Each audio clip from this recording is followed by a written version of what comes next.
Hello friends, आज আমরা বানাতে চলেছি মেটে কষা বা মশলা কলেজি। এর জন্য কড়াইতে তেল গরম করে এতে দুটো পেঁয়াজের কুচি দিতে হবে। তারপর এটি কিছুক্ষণ লাল করে ভেজে নিতে হবে।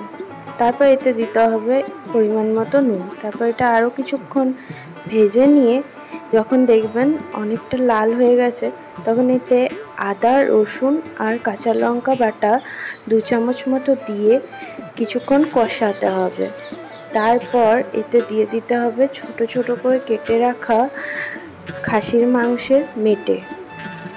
তারপর এটি অনেকক্ষণ ধরে ভাজতে হবে। এটি যখন ভালো করে ভাজা হয়ে যাবে এতে দিয়ে দিতে হবে পরিমাণ মতো জল।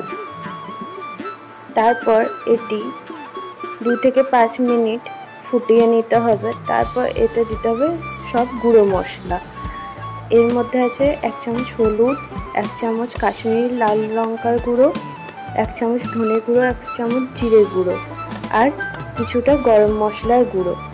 তারপর এটি ভালো করে কষিয়ে নিতে হবে যতক্ষণ না এটি জলটি শুকিয়ে তেল ছেড়ে দিচ্ছে মশলাটি থেকে।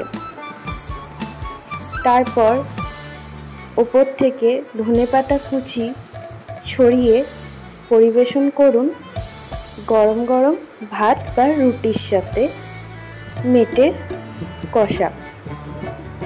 আশা করি আজকের রেসিপিটি আপনাদের ভালো লেগেছে। ভালো লাগলে লাইক, শেয়ার, সাবস্ক্রাইব করতে ভুলবেন না। ধন্যবাদ।